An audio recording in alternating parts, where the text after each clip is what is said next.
कशा आहेत विद्यार्थी मित्रांनो, आपलं सर्वांचं आरके क्लासेस ऑफिशियल या युट्यूब चॅनलवरती सगळ्यांचं स्वागत आहे.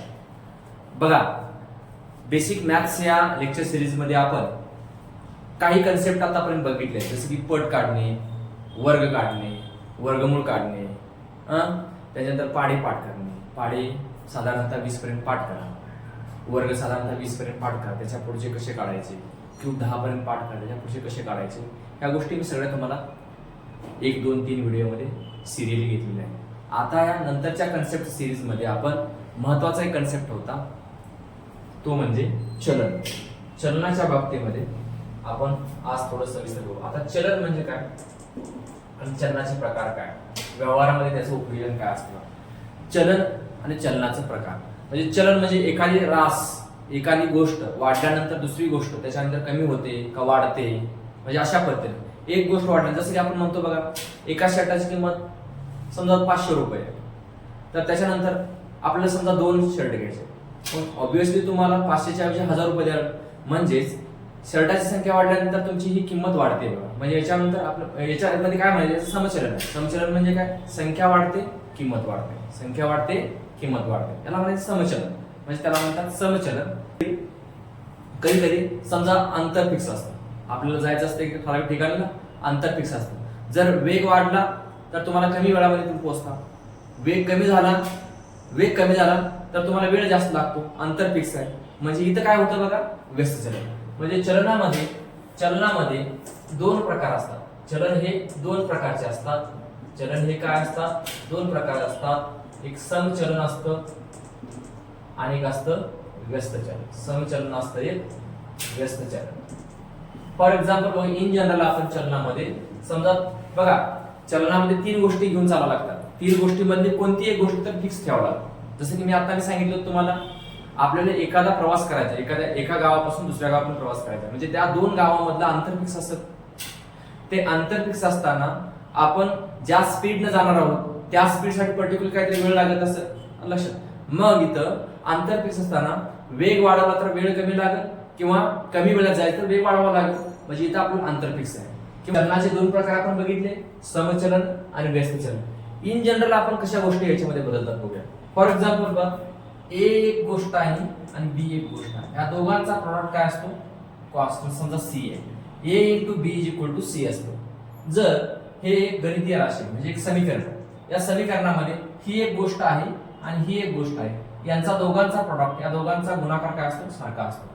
मग याच्यामध्ये आपण ह्या 3 क्वांटिटीपैकी, 3 गोष्टींपैकी कोणती तरी एक गोष्ट काय करावं लागेल, तुम्हाला फिक्स ठेवावं लागेल. जसं की बघा, मी काय करतो, सी कॉन्स्टंट ठेवतो. काय करतो, सी कॉन्स्टंट. सी कॉन्स्टंट असताना हे कसं होईल बघा, सी कॉन्स्टंट असताना ए इज इनव्हर्सली प्रोपोर्शनल, म्हणजे काय, व्यस्त प्रमाणात असतं. कुणाच्या बीच्या. म्हणजे ए वाढला, याचा अर्थ काय झाला, जर ए वाढत असेल तर बी काय होणार, कमी होणार. ए जर कमी होत असेल तर बी काय होणार, वाढणार. याचा व्यस्त प्रपोर्शनचा असा अर्थ होतो. किंवा आपण याच्यामध्ये बघा, जर का आपण बी कॉन्स्टंट ठेवलं, याच्यामध्ये काय कॉन्स्टंट आहे, सी कॉन्स्टंट आहे. सी काय आहे, कॉन्स्टंट. सी कॉन्स्टंट असताना असं व्हॅरिएशन असतं. जर का समजा या दोघांमध्ये जर का आपण काय केलं, तर पहिल्यांदा आपण काय ठेवलं, इफ यू पुट, किंवा इथं ए बरोबर कॉन्स्टंट, ए बरोबर काय करा, कॉन्स्टंट ठेवा. ए जर कॉन्स्टंट असेल तर B is directly proportional to C, म्हणजे बी ही सी ला समचलनामध्ये आहे. आणि जर का B is equal to constant ठेवलं आपण, बी इज कॉन्स्टंट ठेवलं तर A is directly proportional to C. म्हणजेच काय, जर का बी वाढलं तर सी पण वाढणार आहे, बी कमी झालं सी पण कमी होणार आहे. आणि जर इथं B is equal to constant ठेवलं, तर A is directly proportional to C. याचा अर्थ ए वाढला तर सी पण वाढणार आहे, ए कमी झाला तर सी पण कमी होणार. आता याला बघा, हे आपण बघितलं, हे कुठल्या समचलनाचं गोष्ट आहे आणि हे सरळ व्यस्त चलनाचं. हे सगळं व्यस्त चलनाचं आहे इथं, आणि हे समचलन आहे. हे काय आहे, समचलन आहे. मग समचलनाच्या गोष्टी आपण सगळ्या आर एन रेशो या कन्सेप्ट सोडणार आहोत. कुठल्या, ARYAN आर्यन रेशो या कन्सेप्टने सोडणार आहोत. आणि ह्या व्यस्त चलनाच्या गोष्टी आपण CPR प्रॉडक्ट या कन्सेप्टने सोडणार आहोत. कॉन्स्टंट प्रोडक्ट रेशो आणि आयरन रेशो या कन्सेप्टने आपण इन जनरल हे बघा, आता हे कुठं A × B = C हे कुठं ऍप्लिकेशन असेल ते आपण उदाहरण बघणार आहोत. पण सुरुवातीला हे कळू द्या तुम्हाला, A × B अशा दोन गोष्टी असेल जिथे जिथे ह्या दोन गोष्टी आहेत आणि त्यांचा प्रोडक्ट काहीतरी C आहे. मग ह्या तिन्हांपैकी पहिल्यांदा आपण काय काय कॉन्स्टंट, एकामध्ये C कॉन्स्टंट ठेवल्यानंतर A आणि B इन्व्हर्सली प्रोपोर्शनल आहे, म्हणजेच व्यस्त प्रमाणात A वाढला तर B कमी होईल, B वाढला तर A कमी होईल. दुसरी गोष्ट, ज्यावेळेस A कॉन्स्टंट राहील, A कॉन्स्टंट आहे तर B आणि C डायरेक्टली प्रोपोर्शनल असेल, म्हणजे B वाढला तर C पण वाढणार आहे, B कमी झाला C पण कमी होणार आहे. तिसरी वेळेस C जर आपण जर B जर कॉन्स्टंट ठेवला तर याच्यामध्ये A हा C ला काय असणार आहे, डायरेक्टली प्रोपोर्शनल असणार आहे. याचा अर्थ A वाढला तर C सुद्धा वाढणार आहे, A कमी झाला तर C पण कमी होणार आहे. मग याची अशी उदाहरणं कोणती आहेत आणि आपण ते कसं सोडवायचं या अनुषंगानं पहिलं उदाहरण बघूया आपण टाइम स्पीड डिस्टन्स मध्ये.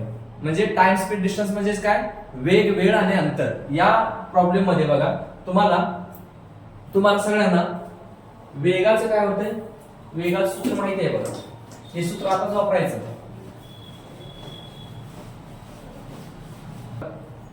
पहिली गोष्ट कुठं आहे, म्हणजे हे कुठं वापरायचं बघा. आपल्या ह्या गणिताच्या कुठल्या प्रॉब्लेम मध्ये देते, जसं की आपण टाइम स्पीड डिस्टन्स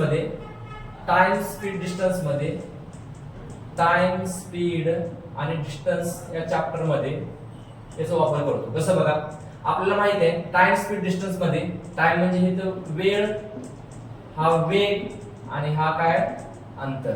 मग आपल्याला माहित आहे काय वेग बरोबर काय असतो, वेग बरोबर काय असतो, अंतर डिवाइडेड बाय वेळ असतो, अंतर डिवाइडेड बाय वेळ. जर हे सूत्र पाठ होत नसेल तर आपल्याला एक वेग माहित आहे. वेग कशामध्ये मोजतो आपण, वेग कशामध्ये मोजतो, वेग म्हणतो km/h मध्ये मोजतो. आता km/h म्हणजे काय, हे अंतर आणि हे आर्स मध्ये काय वेग. म्हणजे वेग बरोबर अंतर डिवाइड बाय वेळ. हे तुम्हाला जर पाठ नसेल सूत्र तर तुम्हाला वेग कशामध्ये मोजतात हे तुम्हाला माहिती असतं. वेग कशामध्ये मोजतात, km/h. म्हणजेच काय, वेग बरोबर अंतर डिवाइड बाय वेळ सगळ्यांना माहिती आहे. म्हणजेच काय लिहिता येईल तुम्हाला, वेग गुणिले वेळ बरोबर अंतर. आलं का नाही ते रेशो मध्ये. समजा हा A आहे, हा B आहे, हा C आहे. म्हणजेच काय झालं, इथं तीन गोष्टी बसू शकतात. कुठल्या कुठल्या बघा. पहिल्यांदा काय, अंतर स्थिर असताना, कॉन्स्टंट असताना म्हणजे स्थिर असताना, कायम असताना. स्थिर म्हणजे कॉन्स्टंट असताना काय करतो, अंतर जर कॉन्स्टंट ठेवायचं तुम्हाला या पहिल्या गोष्टीमध्ये काय करायचं, अंतर स्थिर कॉन्स्टंट असताना A is inversely proportional to B. म्हणजे याचा अर्थ काय, इन्व्हर्सली प्रोपोर्शनल म्हणजे काय, म्हणजे इथं असताना C काय आहे, C म्हणजे अंतर कॉन्स्टंट, अंतर काय कॉन्स्टंट आहे. ठीक आहे. म्हणजे हे व्यस्त प्रमाण दिसतंय ना, A कसा व्हॅरी होतो, B ला व्यस्त प्रमाण. म्हणजेच काय, A वाढला तर B कमी होतो, A कमी झाला तर B काय होतो, वाढतो. ह्याला काय म्हणायचं, याला व्यस्त प्रमाण. याला हे सोडवत असताना आपण CPR कन्सेप्ट सोडवतो. CPR कन्सेप्ट बद्दल मी काही व्हिडिओ बनवले, 1 आणि 2, पार्ट 1 आणि पार्ट 2 मध्ये, त्या थोडी गोष्टी बघून घ्या. ठीक आहे. म्हणजे मी दाखवायला हेच कसं उपयोजन आहे अशा पद्धतीने. एक्झाम मध्ये आल्यानंतर किंवा हे प्रॉब्लेम मध्ये अशा पद्धतीने एक्झाम आल्यानंतर कसं सोडवायचं, CPR कन्सेप्ट कसं सोडवायचं मी तुम्हाला ऑलरेडी प्रॉब्लेम मध्ये शिकवलेलं आहे. ठीक आहे. 1 आणि 2 तुमच्याकडे व्हिडिओ आहे, ते बघा. वाटलं नसेल तर ह्याच्यामध्ये ही लिंक त्याची शेअर करतो, ते बघून घ्या. ठीक आहे. म्हणजे व्यस्त प्रमाण असेल तर म्हणजेच काय, A आणि B याच्यामध्ये काय सांगायचं तुम्हाला, वेग इज इन्व्हर्सली प्रोपोर्शनल टू वेळ. म्हणजेच काय, वेग वाढला तर वेळ कमी होणार आहे, वेग कमी झाला तर वेळ जास्त होणार आहे. अंतर कॉन्स्टंट असताना, अंतर काय असताना स्थिर असताना. ही गोष्ट तुम्हाला कळली पाहिजे. एक लक्षात ठेवा, वेग काय असतं, व्यस्त प्रमाण. वेळ व असतं ना, वेग आणि वेळ हे कसं असतं, व्यस्त प्रमाणामध्ये. अंतर जिथे जिथे कॉन्स्टंट आहे, वेळ आणि वेळ कशा असतात, इन्व्हर्सली प्रोपोर्शनल असतात. या व्यस्त चलनाच्या प्रोडक्टनं आपण हे सोडवणार. दुसरी काय गोष्ट आहे बघा, इथं जर का आपल्याला काय करायचंय, स्थिर ठेवायचंय. स्थिर म्हणजे कॉन्स्टंट असताना काय होईल, वेग स्थिर असताना काय होईल बघा, इथं वेळ आणि अंतर एकमेकाला समचलनात असणार आहे. कशाला? समचलनात. म्हणजेच काय, वेळ जास्त लागतोय याचा अर्थ अंतर पण जास्त असतं. वेग जास्त असताना बघा, वेग कॉस्ट असताना जर जास्त वेळासाठी गाडी गेली तर जास्त अंतर जाईल वेग स्थिर असताना. जर कमी वेळासाठी गेली तर कमी अंतर जाईल. किंवा वेळ स्थिर असताना बघा, वेळ स्थिर असताना म्हणजे कॉन्स्टंट असताना काय, वेळ कॉस्ट असताना समजा गाडी मला काय 4 तास चालवायचे, 3 तास चालवायचे, जर वेग वाढवला, वेग इज डायरेक्टली प्रोपोर्शनल टू अंतर, म्हणजे वेग इज डायरेक्ट प्रोपोर्शनल टू अंतर. म्हणजे बघा समजा मला वेळ 2 तासासाठी गाडी चालवायची, जर मला वेग वाढवला तर जास्त अंतरासाठी गाडी जाईल, जर वेग कमी केला तर कमी अंतरासाठी गाडी जाईल. अशा पद्धतीने हे डायरेक्ट प्रोपोर्शनल रिलेशन असतं. आता हे कसं सोडवायचं एक्झाम मध्ये किंवा प्रॉब्लेम मध्ये अशा पद्धतीने बघू. फॉर एक्झाम्पल बघा, याच्यामध्ये मला तुम्हाला सांगायचं वेग आणि वेळ आणि अंतर आहे, याच्यामध्ये काय गोष्टी आहेत. आपण एक एक्झाम्पल घेऊन याच्यामध्ये बघू. आपण एक्झाम्पल घेऊन वेग, अंतर किंवा आपण वेग, वेळ, अंतर अशा पद्धतीने कसे त्याचं डिस्टन्स बदलतं आपण बघूया. ठीक आहे, 100 किलोमीटर जायचं, 100 किलोमीटर जायचंय. समजा 25 किलोमीटर प्रति आर, 25 किलोमीटर प्रति आर या वेगाने जायचं. समजा 100 किलोमीटर जायचं, हे कॉन्स्टंट ठेवायचं. आपल्याला काय करायचं आहे, कॉन्स्टंट ठेवायचं. 100 किलोमीटर जाण्यासाठी वेळ किती लागेल बाबा, डिवाइड करा. किती होतंय, 4 तास लागतील. किती, 4 तास. समजा आता आपल्याला 25 चं 20 किलोमीटर पर आवर जायचं, काय करायचं, 20 किलोमीटर प्रति आवर. लक्षात, म्हणजे सीपीआर कन्सेप्ट नुसार आपल्याला सोडता येईल. बघा मी काय करतोय, वेग काय करतोय, बघा वेग काय करतोय, कमी करतोय. आता कमी करणारी गोष्ट या साईडला लिहा, कमी करणारी गोष्ट या साईडला असते, वाढणारी गोष्ट काय असते, या साईडला असते. लक्षात. फॉर एक्झाम्पल मी परत सांगतो, इथं जर ए डिवायडेड बाय बी ही गोष्ट वाढत असेल, म्हणजे बी वरती ए हा एवढा भाग वाढत असेल, तर ए डिवायडेड बाय ए प्लस बी हा भाग काय असतो, कमी होत असतो. म्हणजे बेस मध्ये काय होतो, फक्त एक्स्ट्रा बी येतो. समजतंय का, इथं बी आहे, एक्स्ट्रा ए येतो. बेस मध्ये काय येतो, ए येतो. वाढणारी गोष्ट जर ही असेल तर कमी होणारी गोष्ट असते सीपीआर नुसार. काय असते, सीपीआर कन्सेप्ट. म्हणजे आपल्याला अंतर कॉन्स्टंट जायचंय 100 किलोमीटर. काय जायचंय, 100 किलोमीटर अंतर काय जायचंय, कॉन्स्टंट जायचंय. तर बघा 25 किलोमीटर प्रति आवर गेलं तर 4 तास लागतात. समजा माझा वेग मी काय केला, 20 किलोमीटर पर आवर केला, 20 किलोमीटर पर आवर केला, तर किती वेळ लागेल असं विचारतात तुम्हाला. म्हणजे काय केला मी, काय केला, वेग कमी केला. कमी करणारी गोष्ट या साईडला लिहा. कुठली, मी 25 असताना वेग किती कमी, 20 केला, म्हणजे किती कमी केला, 5 ने कमी केला. समजतंय, 25 असताना 5 ने कमी केला. भाग देऊन बघा, 5 1 5, 5 5 25. याचा अर्थ काय झाला, 1 डिवाइड बाय 5. 1 डिवाइड बाय 5 मध्ये बघा लक्षात येते का तुमच्या, 1 डिवाइड बाय 5 कमी होणारी गोष्ट इथं आहे. म्हणजे 1 डिवाइड बाय, हे बघा a divide by a plus b. याचा अर्थ a 1 म्हणजे a आहे आणि a डिवाइड बाय b म्हणजे काय, a डिवाइड बाय b म्हणजे 5 आहे. म्हणजे याचा अर्थ b किती असणार आहे, b किती असणार आहे, 4 आणि a बरोबर ऑलरेडी 1 आहे. समजतं तुम्हाला, म्हणजे a बरोबर 1 आहे, a प्लस b बरोबर 5 असेल तर a बरोबर 1 आणि b बरोबर 4. म्हणजे a डिवाइड बाय b या साईडला काय आहे, या साईडला a डिवाइड बाय b म्हणजे 1 डिवाइड बाय 4. बघा a बरोबर किती, 1 आणि b बरोबर 4. म्हणजेच काय, जर कमी होणारी गोष्ट काय कमी करतोय आपण, वेग कमी करतोय. 25 वरती 20 करतोय, 5 ने कमी करतोय, म्हणजे 1 डिवाइड बाय 5 कमी करतोय. 1 डिवाइड बाय 5 कमी करतोय, काय करतोय, वेग कमी करतोय, म्हणजे वेळ वाढणार आहे. काय वाढणार आहे, वेळ वाढणार आहे. किती वाढणार आहे, 4 वरती 1, 4 वरती 1 काय, b बरोबर 4, a बरोबर किती, 1. म्हणजेच बघा किती तास लागत माहित नाही आपल्याला.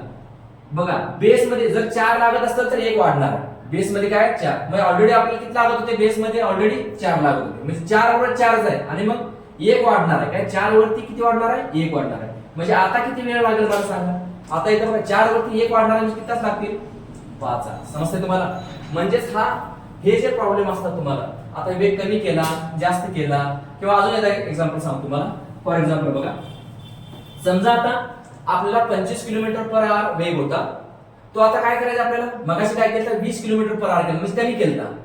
त्यावेळेस टाइम काय केला, जास्त लागला. बेस्ट प्रमाणाने वेग जर कमी केला, टाइम जास्त लागला. आता आपण वेग वाढवूया. काय करूया, वेग वाढवूया. 25 च्या ऐवजी आपण काय करूया, 50 किलोमीटर पर आवर करूया. किती, 50 किलोमीटर. आपल्याला काय वेग वाढवायचा, डबल स्पीड जायचं. मग किती वेळ लागेल, किती वेळ लागेल. वाढणारी गोष्ट बघा, वेग वाढला ना, वाढणारी गोष्ट डाव्या साईडला लिहा. डाव्या साईडला काय असतो, a डिवाइड बाय b असतो. बघा बेस मध्ये किती होता 25 होता, वाढला किती 50 झाला, मग 25 वर किती वाढला 25 वाढला, 25 वर किती वाढला 25, म्हणजे 1 डिवाइडेड बाय 1. समज 25 की 25, 25 की 25, 1 वर 1 वाढला म्हणजे कमी होणार आहे बघा. a divided by a plus b कमी होतो, a प्लस b कमी होतो म्हणजे a म्हणजे किती आहे 1 आहे, a म्हणजे किती आहे तर 1, 1 प्लस 1 म्हणजे किती झाला हे टोटल 2, किती झाला 2 म्हणजे किती कमी किती होणार आहे 1 डिवाइडेड बाय 2, 1 डिवाइडेड बाय 2. याच्यामध्ये असले 1 प्लस 2 म्हणजे 1 प्लस 1 म्हणजे 2. बघा 1 डिवाइडेड बाय 1 जर वाढत असेल तर 1 डिवाइडेड बाय 2 काय होणार आहे कमी होणार आहे. आता कमी होणारी गोष्ट म्हणजे काय कमी होणार आहे, काय कमी वेळ कमी होणार आहे. आता सुरुवातीला तुम्हाला किती तास बेस मध्ये किती लागत होते, किती लागत होते 4 तास लागत होते, किती 4 तास लागत होते, किती कमी होणार बघा. आता मला सांगा 2 चे 4 किती पट आहे सांगा, दुप्पट आहे. 2 चे 4 किती पट आहे दुप्पट आहे. 1 चे पण दुप्पट करा, 1 चे 2 पट करा 2. म्हणजे जर का तुम्हाला 4 कमी बघा, जर का तुम्हाला मुळातच 4 लागत होते, 4 वर तुम्हाला 2 कमी करायचे, 4 वरती 2 कमी करा म्हणजे किती आलं 2 तास. समजतं तुम्हाला.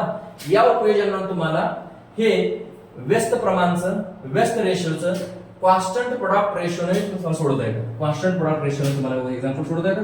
अजून पुढचे एक्झाम्पल बघू आपण. आता फॉर एक्झाम्पल इथं मला सांगायचं तुम्हाला वेग आणि अंतरच्या बाबतीमध्ये बघा, वेग आणि अंतरच्या बाबतीमध्ये बघा काय करायचं आपल्याला.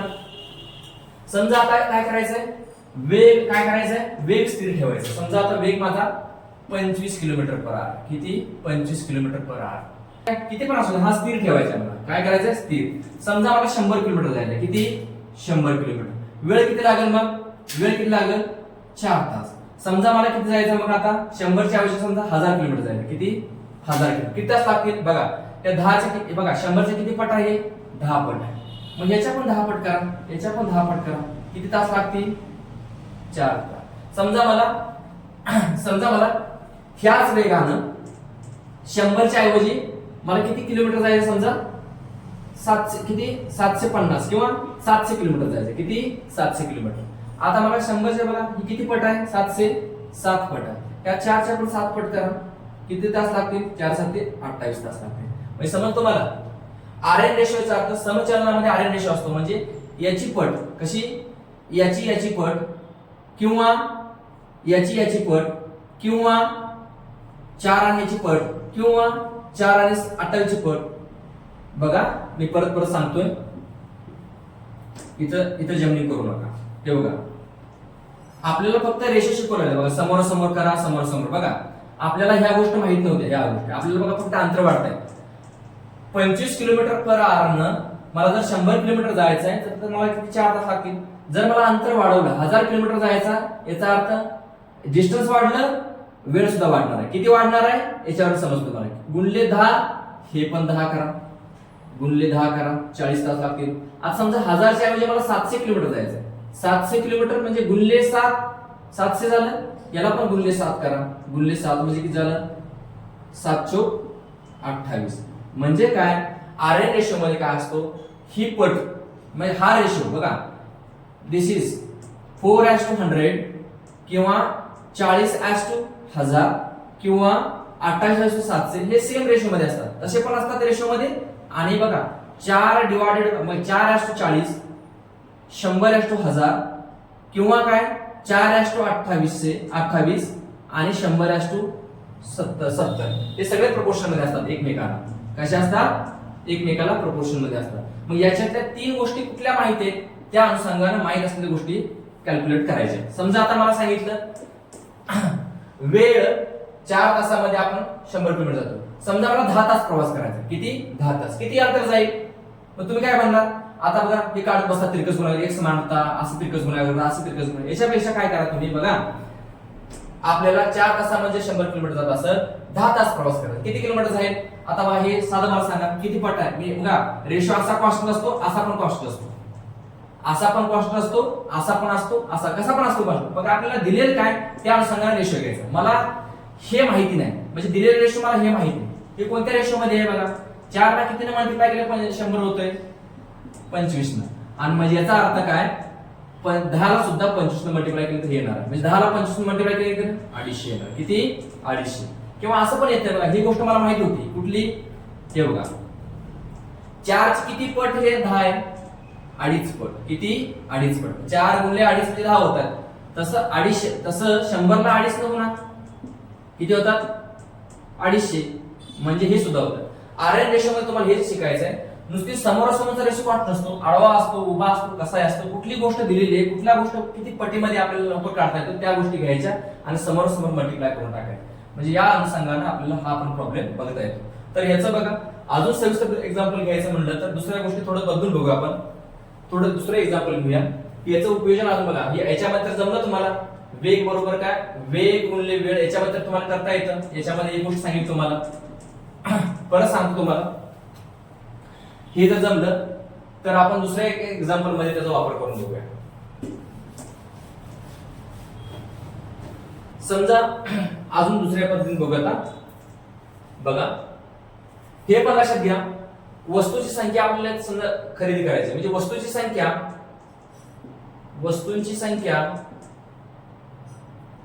संख्या त्यांचा भाव एक वस्तू कितीला भेटते म्हणजे एकूण रक्कम असते. काय असते एकूण रक्कम. हे पण फिक्स आहे. समजा मी आता सांगितलं, समजा एक कंपास तुम्हाला समजा 20 रुपयाने भेटत असेल, एक कंपास 20 रुपयाने भेटते, तर हे भाव झाला. एक कंपास कितीला भेटते 20 रुपये भेटते. समजा 20 कंपास आणायचे तुम्हाला, एक कंपास तुम्हाला 20 रुपये भेटते, तर 20 कंपास आणायचे तर किती रुपये होतील बघा. हे किती पट आहे.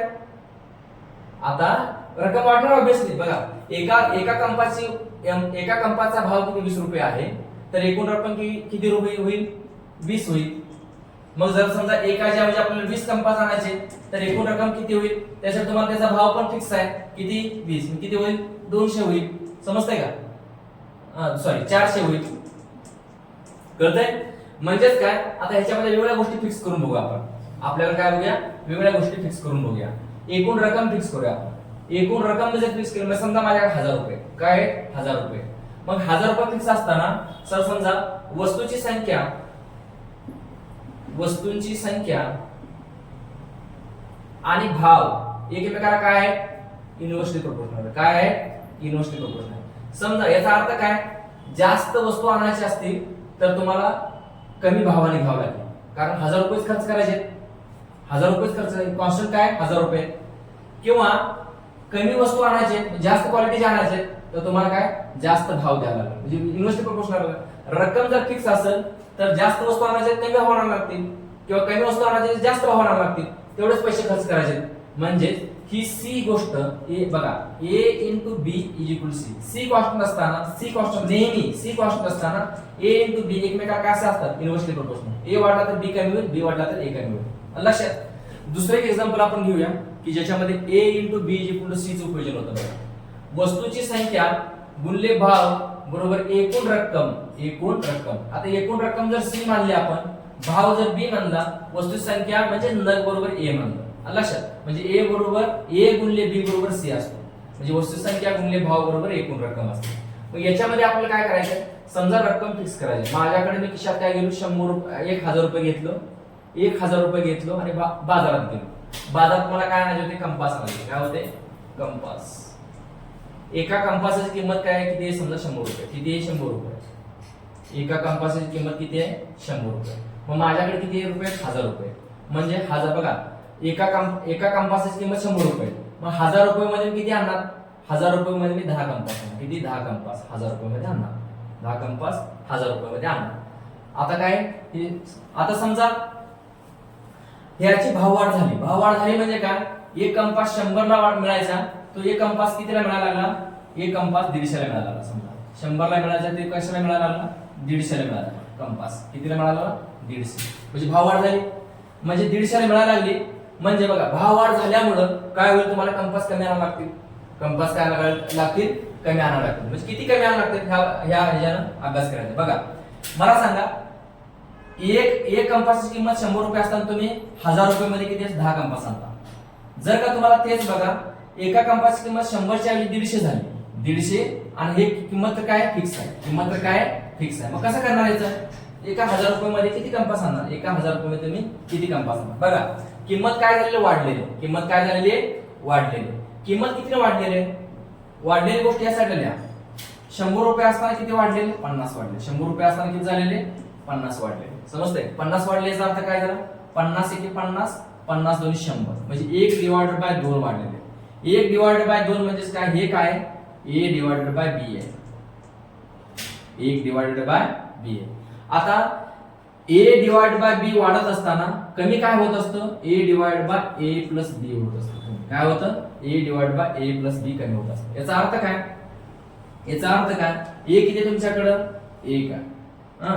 ए प्लस बी म्हणजे काय, 1 प्लस 2 म्हणजे किती झाले हे 1 डिवाइड बाय 3. बघा भाववाढ झालेली आहे, भाववाढ किती झालेली आहे, 100 वरती 50 वाढलेली आहे, म्हणजे 2 वरती 1 भाग वाढलेला आहे. आणि त्याच्यामुळे तुमच्याकडं वस्तू बघा भाव वाढलेली आहे म्हणून तुमच्याकडे वस्तूची संख्या कमी येणार. मग किती कमी येणार आहे, 3 वस्तूवरती 1 वस्तू कमी भेटणार आहे. प्रत्येकी 3 वस्तूवरती 1 वस्तू कमी भेटणार आहे.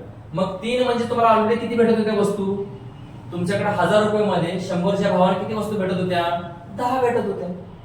मग प्रत्येकी 3 बघा 3 म्हणजे किती 10 होते, 3 म्हणजे किती 10 लक्षात, किंवा 10 1000च्या ऐवजी 12 हे पूर्णांक संख्येसाठी आपण काय करूया, थोडं 1200 रुपये फिक्स करूया. किती करूया 1200, कारण हे बघा या संख्या अशा असतात पूर्णांकात येऊन अशा सिलेक्ट केल्या असतात, अशा पद्धतीने आपण पण निवडूया. ठीक आहे, म्हणजे आपण 1200 रुपये घेऊन बाजारात गेलो तर 100 रुपयामध्ये आपल्याकडे 12 कंपास येत होते. किती होते ते 12. आता त्याची भाववाढ झालेली आहे, किती झालेली भाववाढ, 100 वरती 150 रुपये वाढलेले आहे. बघा 100 वरती 150 झाले म्हणजे 50 रुपये वाढले, म्हणजे प्रत्येकी 2 रुपयावरती 1 रुपये वाढलेला आहे. त्याच्यामुळे मिळणारी संख्या म्हणजे वस्तूची संख्या काय होणार आहे, कमी होणार. किती होणार आहे त्या गोष्टी काढायच्या, किती होणार आहे त्या गोष्टी काढायच्या. बघा किती कमी होणार आहे, प्रत्येकी 3 वस्तूवरती 1. म्हणजे अगोदर किती भेटायचे, 100च्या भावानं तुम्हाला 12 कंपास भेटायचे, म्हणजे 3 म्हणजे किती भेटायचे तुम्हाला 12 भेटायचे. आता प्रत्येकी 3 वरती काय भेटतो, 1 कमी भेटतो. म्हणजे 3 ला कितीने मल्टिप्लाय केलं तर 12 येतो, 4 ला. म्हणजे 1 ला मी काय 4 ने मल्टिप्लाय करा, 1 ला 4 ने मल्टिप्लाय करा, किती येत आहेत,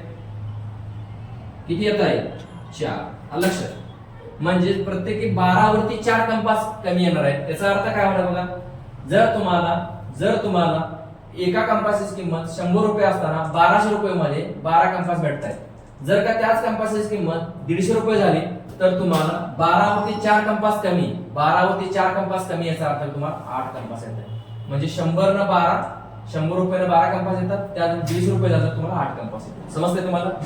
हे बघा किचकट वाटतंय किचकट नाहीये, हे सीपीआर कन्सेप्ट मी ऑलरेडी शिकवलं त्या व्हिडिओ मध्ये बघा. वारंवार वाढणारी गोष्ट ही वाढत असते. भाव वाढतो म्हणजे संख्या कमी होणार, भाव वाढतो म्हणजे संख्या कमी होणार, किंवा भाव कमी झाला तर जास्त कंपास पण येणार. इथं बघा भाव कमी झाला तर जास्त कसे कंपास येतील बघा. आता 100च्या ऐवजी एका कंपासची किंमत 100 रुपये, जर 100च्या ऐवजी मला ती वस्तू आता कितीने भेटाली, समजा 80 रुपयाला भेटाली. कितीने भेटाली 80.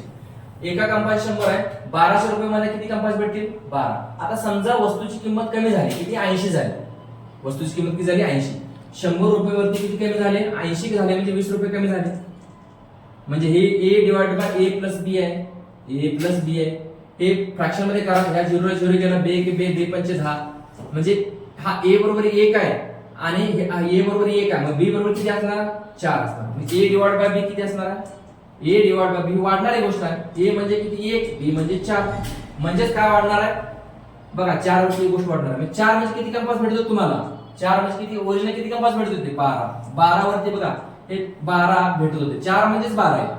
किती पट आहे हे 3 पट, 4 3 म्हणजे याला 1 ला 3 न गुणा, 1 ला 3 गुणल्यानंतर किती होतात 3, म्हणजे 12 वरती 3 कंपास एक्स्ट्रा भेटणार आहेत. म्हणजे तुम्हाला किती भेटणार 15 भेटणार आहे, म्हणजे 1200 रुपये 1200 रुपये. समजतंय, या अशा उलट्या गोष्टी असतात. म्हणजे वस्तूची किंमत वाढली तर भाव, याचा अर्थ वस्तूची संख्या वाढली तर भाव ऑटोमॅटिकली कमी झाला असणार आहे. वस्तूचा भाव वाढला असेल तर वस्तूची संख्या कमी येणार आहे. कधी ही रक्कम फिक्स असेल तर खिशामध्ये आपल्याला रक्कम फिक्स असेल तर अशा गोष्टी होणार आहे. फॉर एक्झाम्पल अजून दुसऱ्या पद्धतीने बघू आपण. जर का आपल्याला वस्तू फिक्स आणायची का, काय करायचं, वस्तू फिक्स आणायची, हे कॉन्स्टंट ठेवायची, वस्तूची संख्या कॉन्स्टंट ठेवायची. वस्तूची संख्या कॉन्स्टंट ठेवत असताना मग काय राहील बघा, वस्तूची संख्या कॉन्स्टंट ठेवायची. समजा मला 10 कंपास आणायचे 100 रुपयानं, किती रुपये द्यावे लागतील मला 1000 रुपये द्यावे. किती 1000 रुपये द्यावे. समजा मला भाव बघा, वस्तूची संख्या फिक्स आहे 10, भाव काय 100 रुपयाने, किती 1000 ने. समजा भाव आता याच्यामध्ये काय, हे कॉस्ट असताना हे वाढलं तर हे पण वाढणार, हे कमी झालं तर हे पण कमी होणार. म्हणजे भाव वाढला तर रक्कम वाढणार आहे आणि भाव कमी झाला तर रक्कम कमी होणार आहे. म्हणजे 10 कंपास आणायचे फिक्स 100 रुपयानं 1000 रुपये, म्हणजे 100च्या भावानं 1000 रुपये आपले खर्च आहे. समजा 100च्या ऐवजी 200 रुपये झाले. किती? 200 रुपये झाले. तर रक्कम किती मोजावी लागेल? भाव वाढला तर रक्कम जास्त मोजावी लागेल. व्यवस्थित आपण 10 कंपास आणायचे. किती वाढले बघा? हे याच्या किती पट आहे? दुप्पट आहे. याच्या पण दुप्पट रुपये द्यावे लागेल. दुप्पट म्हणजे किती? 2000 रुपये द्यावे लागेल. समजा मी वाढलेल्या भावानं म्हणजे वाढलेले भाव म्हणजे 200चा भाव, 200ला एक कंपास घेतोय. 200 कंपास ऐवजी आता आणायला गेलो, 200 कंपास आणायला गेलो आणि माझ्याकडे 2000 रुपयाच्या एकूण रक्कम 2000 रुपये लागले. समजा माझ्याकडे 10000 रुपयाचे मला कंपास खरेदी करायचे. किती? 10000 रुपयाचे कंपास खरेदी करायचे. तर माझ्याकडे किती म्हणजे किती रुपये म्हणजे भाव किती रुपयाचा असेल बघा? की 10 कंपास आणायचे. किती आणायचे? 10. मग भाव किती असेल बघा? 10000 रुपये घेऊन जायचे. मग ह्याच्या किती पट आहे बघा? किती? 2000 किती पट आहे? 5 पट. मग ह्याच्या पण 5 पट करा. याच्या पण 5 पट करा. किती येतात ते? 1000 रुपये. म्हणजे कंपास किती रुपये? 1000 रुपये. म्हणजे याचा अर्थ हे काय? समप्रमाण आहे. हे समचलन आहे. समचलन मध्ये असा रेशो घ्या, असा रेशो घ्या, असा रेशो घ्या, असा रेशो घ्या. हे सगळे समप्रमाणात असतात. हेच तुम्हाला सांगा. यालाच म्हणतो आपण RN रेशो. अदरवाइज तुम्हाला जर माहित नसेल तर तुम्ही काय करता? उलटा पुलटा तिरकस गुणाकार करा, x माना. म्हणजे कसं? 100 वस्तूची किंमत 1000 रुपये असेल तर 500 वस्तूची किंमत x मानणार. मग काय करणार? x गुणिले 100 करत बसणार, बरोबर 500 गुणिले काय 1000 करत बसणार. मग काय करणार? 100 डिवाइड करणार, मल्टिप्लाय करणार. त्याच्यापेक्षा काय करा? जर तुम्हाला ज्या बघा 100 वस्तूची किंमत 100च्या भावानं 1000 रुपये जात आहे तर 500च्या भावानं काय लागतात? 500च्या भावानं म्हणजे ह्याच्या किती पट आहेत? 5 पट. ह्याच्या 5 पट. समजा मग हे दिलं नसेल, हे दिलं असेल 10000 तर हे लक्षात घ्यायचं, हे काढायचं नाही आपल्याला. हे याच्या किती आहेत? 5 पट. किंवा याला किती 5 ने डिवाइड केलं तर याला 100 ने 5 ने डिवाइड केलं हे येतात, याला पण 5 ने डिवाइड करा. म्हणजे जी गोष्ट इथं करतोय ती इकडे करायची, जी गोष्ट इथं करतोय ती इथं करायची. म्हणजेच काय बघा, फॉर एक्झाम्पल याच्या समचलनामध्ये समजा A B C D ह्या 4 गोष्टी समचलनामध्ये. समचलनात कोण असतो? 4 गोष्टी आहेत. कुठे तरी एक गोष्ट दिली नाही, इथं आपण x मानायचं. मग ह्याचा रेशो कॉन्स्टंट असतो. किंवा हे जर नाही दिलं किंवा काय असतं, हा रेशो हे दोघं कॉन्स्टंट असतात. म्हणजे ह्या दोघांचा रेशो डिवाइड बाय हे रेशो. मग किंवा काय करा, ह्याचा मल्टिप्लाय याचा मल्टिप्लाय कॉन्स्टंट असतो. किंवा काय असतो, याचा मल्टिप्लाय याला, याची पट हे, याचा पट हे कॉन्स्टंट असतो. डिवाइड कॉन्स्टंट असतं, मल्टिप्लाय कॉन्स्टंट असतं, सगळ्या गोष्टी कॉन्स्टंट असतात. फक्त कशा पण चौफेर असतात, अशा पण असतात, अशा पण असतात. हे माहिती पाहिजे. याला म्हणतात RN रेशो. कशा पद्धतीने कुठली गोष्ट स्किप केलेली आहे त्या अनुषंगानं आपण त्यातला रेशो, त्यातली पट बघतो आणि त्या अनुषंगाने दुसरी गोष्ट काढून टाकतो. हे आहे. हे असं कुठं कुठं वापरतात आता हे बघू आपण. हे कुठं कुठं वापरतात आधीच आपण एक बघितलं बघा, परत एकदा सांगतो हे कुठं कुठं वापरतात त्याचे एक्झाम्पल बघा आणि परत एकदा आपण हे करू. पहिली गोष्ट तुम्हाला वेग गुणिले वेळ बरोबर काय असतं? अंतर. ही गोष्ट माहिती पाहिजे. म्हणजेच प्रत्येकाला असं ट्रीट करा A × B = C. मी तुम्हाला सांगितलं होतं यातली एक एक गोष्ट बघा. A बघा इथं मी लिहितो परत एकदा. कॉन्स्टंट C असताना A is inversely proportional to B. A is inversely proportional to B. हे सगळ्याला अप्लाय करायचं. त्या जेवढे उदाहरण त्यांना कॉन्स्टंट इथे याचा अर्थ काय? A वाढला, याचा अर्थ काय? इथे लिहितो A आणि B. A वाढला तर B कमी होणार आहे, A कमी झाला तर B वाढणार आहे. कॉन्स्टंट A म्हणा, कॉन्स्टंट A असताना A कॉन्स्टंट ठेवायचं आहे, B is directly proportional C. याचा अर्थ काय? B वाढला तर C वाढणार आहे, B जर कमी झाला तर C पण कमी होणार आहे. कॉन्स्टंट B असताना A is directly proportional to C. याचा अर्थ काय? A आणि C. A वाढला तर C पण वाढणार आहे, A कमी झाला तर C पण कमी होणार. याच्यामध्ये आता A पहिली गोष्ट प्रत्येकाला A ट्रीट करायचं आणि B प्रत्येक दुसरी गोष्ट आहे त्याला B ट्रीट करायचं, तिसरी गोष्ट आहे त्याला C ट्रीट करायचं. याच्यामध्ये काय काय उदाहरण असू शकतात पॉसिबल? याच्यामध्ये ही गोष्ट वेग गुणिले वेळ बरोबर अंतर. दुसरा अजून वस्तूंची संख्या त्यालाच आपण नग म्हणतो, गुणले भाव म्हणजेच एकूण रक्कम. किंवा अजून असू शकते बघा, अजून असू शकते मजूर टोटल मजूर, किंवा त्याला म्हणतो आपण कामगार. हा दिवस आणि काम. समजतं तुम्हाला? काम म्हणजे ठराविक काम करायचंय, ठराविक काम करायचं फिक्स आहे. जर दिवस वाढले तर कामगार कमी लागतील, कामगार वाढले तर दिवस कमी लागतील. किंवा दिवस फिक्स आहे, दिवस फिक्स आहे. मजूर वाढले तर काम वाढेल, मजूर कमी झाले तर काम कमी होईल. किंवा कामगार फिक्स आहे, दिवस वाढले तर काम वाढेल, दिवस कमी झाले तर काम कमी होईल. तिसरी गोष्ट काय? चौथी अजून काय असतं? किंवा अजून असतात टोटल सैनिक, म्हणजे एकूण माणसं किंवा सैनिक आणि दिवस आणि एकूण अन्नसाठा. एकूण अन्नसाठा. समजा अन्नसाठा 100 पोत्यांचा आहे. किती? 100 पोत्यांचा. 100 सैनिकांना समजा तो 100 दिवस जात असेल. 100 सैनिकांना 100 अन्नसाठा तोच फिक्स ठेवा 100. जर समजा 200 सैनिक झाले तर कमी दिवस लागेल. म्हणजेच काय? सी कॉन्स्टंट असताना माणसं वाढली तर दिवस कमी लागतील. लक्षात? माणसं वाढली तर दिवस कमी लागतील. दिवस कमी असेल, कमी दिवस असेल तर माणसं वाढवावं लागेल. कमी दिवसामध्ये ते अन्नसाठा संपवायचं तर माणसं वाढवावं लागेल. लक्षात? किंवा दिवस फिक्स आहे. 1000 सैनिक आहेत, समजा 100 सैनिक आहेत, 100 पोती धान्य आहे. समजा कमी दिवसात संपवायचं आहे. लक्षात? म्हणजे समजा दिवस फिक्स केले, दिवस फिक्स केले तर जास्त सैनिक वाढले तर जास्त अन्नसाठा ठेवावा लागेल. लक्षात? आणि जर कमी सैनिक झाले तर कमी अन्नसाठा ठेवावा लागेल, दिवस फिक्स घालवण्यासाठी, म्हणजे फिक्स दिवसामध्ये अन्नसाठा संपवण्यासाठी. लक्षात? किंवा माणसं माणसं किंवा सैनिक फिक्स करायचे. 100 सैनिक जगवायचे. जर जास्त दिवस जगवायचे तर जास्त अन्नसाठा लागेल, जर कमी दिवस जगवायचे असतील तर कमी अन्नसाठा लागेल. अशा पद्धतीनं हे सगळे रिलेशन त्याच्यामध्ये व्हॅरी होतात आणि त्याच्यामध्ये समचलन, व्यस्त चलन, समचलनाचे उदाहरण सगळे आर्यन रेशो समजतात. परत एकदा सांगतो, आर्यन रेशो म्हणजे काय? फॉर एक्झाम्पल हे आणि हे बी आणि सी डी हे 4 गोष्टी. या 4 गोष्टींपैकी समचलनामध्ये जर असतील तर कुठली तरी एक गोष्ट स्किप केली, कुठली स्किप केली तर एक्स मानायचं. एक्स मानण्याऐवजी असं करा, म्हणजे हे रेशो सगळे कॉन्स्टंट असतात. a as to x is equal to c as to d किंवा a as to म्हणजे a divided by c is equal to x divided by असं पण इक्वल असू शकतं. किंवा काय असू शकतं? a divided by x इथं असं is equal to c divided by काय d असं पण असू शकतं. म्हणजे थोडक्यात डिवाइडेड बाय याचा अर्थ काय? a ची किती पट हे समजा x पट आहे किंवा a पट, a ची काय y पट आहे, तर हे याचे पण y पट असणार. समजा कधी कधी असतं a ची समजा ही z पट आहे तर ही याची पण z पट असणार. किंवा हे डिवाइडेड बाय z पट असेल तर हे याच्या पण हे डिवाइडेड बाय z पट असेल. याला म्हणतात आर्यन रेशो. याला म्हणतात काय? आर्यन रेशो. लक्षात? आणि सीपीआर कन्सेप्ट नुसार व्यस्त चलनाचे एक्झाम्पल अशा पद्धतीने सोडवतात. किती?